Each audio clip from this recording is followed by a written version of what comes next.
Chapter 6. A Bunai. In an instant I was on my feet, shouting at the top of my voice and waving frantically. I leapt up and down, screaming for them to stop, to hear me, to see me. I'm here! I'm here! I'm here! Only when my throat was raw and I could shout no longer did I stop. The tanker crept tantalisingly slowly along the horizon. It did not turn, and by then I knew it would not turn. I knew too that no one would be looking, and that even if they were, this entire island would be little more than a distant hazy hump on the horizon. How then could they possibly see me? I could only look on helpless and distraught as the tanker moved inexorably further and further away from me until it began to disappear over the horizon. This took all morning long, a morning of dreadful anguish. As I stood watching on the summit of Watch Hill, my despair was replaced by burning anger. If I had been allowed to have my fire, there would at least have been a chance they could have spotted the smoke. True, the old man had bought me a sleeping mat and a sheet. He was looking after me. He was keeping me alive, but he was also keeping me prisoner. As the last vestige of the tanker sank from my view, I promised myself that I would never again let such a chance go by. I felt in my pocket. I still had my precious fireglass. I determined I would do it. I would build another fire, not down on the beach where he could find it, but up here on Watch Hill, behind the rocks and well out of his sight, even if he did have binoculars, and now I had to presume that he did. I would gather a great beacon of wood, but I would not light it. I would set it all up and wait until the moment I saw a ship. If this one had come, I reasoned, then another one would come. Had to come, and when it did, I would have my fireglass ready and a cache of paper-thin, tinder-dry leaves. I would make such a blazing inferno of fire, a fire that would send up such a towering smoke signal that the next ship that happened along would have to see it. So now I no longer spent my days just sitting on Watch Hill and waiting. Every hour I was up there, I spent building my beacon. I would drag great branches up over the rocky scree from the forest below and pile them high. But on the seaward side of the hilltop, a perfect place for it to be seen by ships when it was lit, but in the meantime not by the prying eyes of the old man, who I thought of now as my captor, and he would be watching me. I was quite sure of that now. Through all the fetching and carrying, I kept well out of his sight. Only eyes from the sea could possibly have known what I was doing. And there were no eyes out there to see me. It took several days of hard labour to build my secret beacon. I had almost finished when someone did indeed discover what I'd been up to, but it wasn't the old man. I was heaving a massive branch onto the pile when I felt a sudden shadow come over me. An orangutan was looking down at me from the rock above. I could not be sure it was the same one as before. He was on all fours, his great shoulders hunched, his head lowered, eyeing me slightly sideways.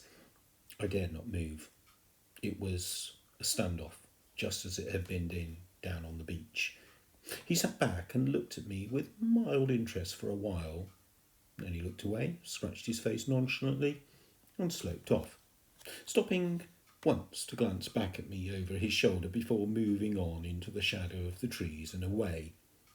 It occurred to me as I watched him go that maybe he'd been sent to spy on me, that he might go back and tell the old man what he had seen me doing. It was a ridiculous thought, I know, but I do remember thinking it. A storm broke over the island that night, such a fearsome storm, such thunderous crashing and lightning overhead, and such a din of rain and wind that sleep was quite impossible. Great waves roared in from the ocean, pounding the beach and shaking the ground beneath me.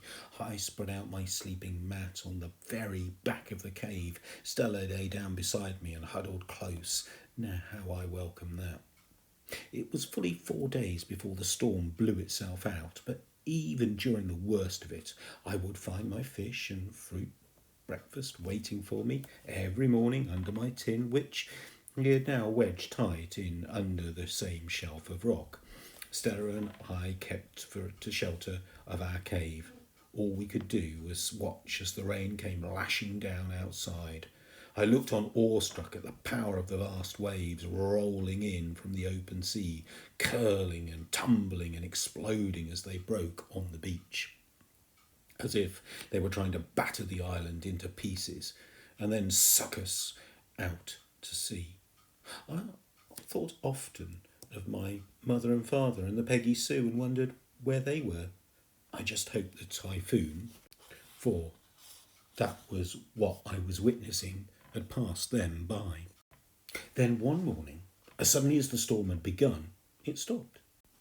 The sun blazed down from a clear blue sky, and the forest symphony started up where it had left off. I ventured out.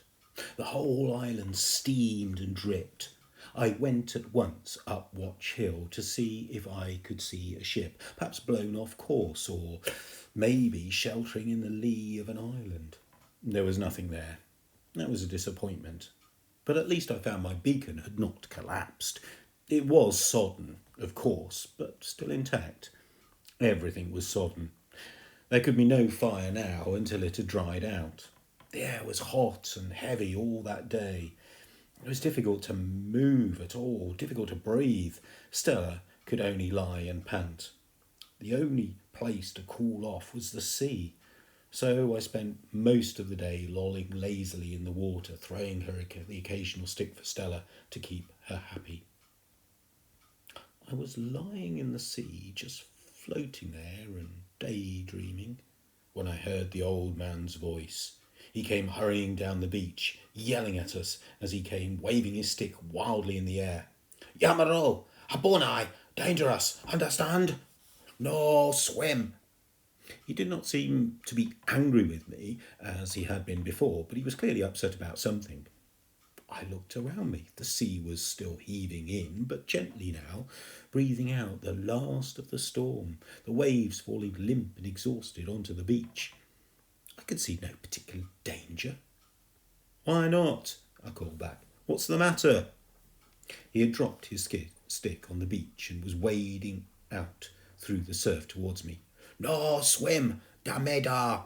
Abonai! No swim!"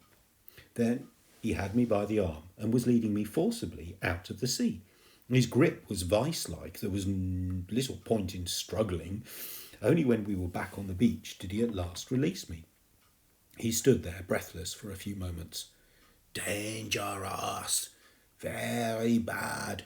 Habonai!" He was pointing out of the sea. "No swim! Very bad! No swim! You understand?" He looked me hard in the eye, leaving me in no doubt that this was not meant as advice. This was a command that I should obey. Then he turned and walked off into the forest, retrieving his stick as he went. Stella ran after him, but I called her back. I felt at that moment like defying him openly.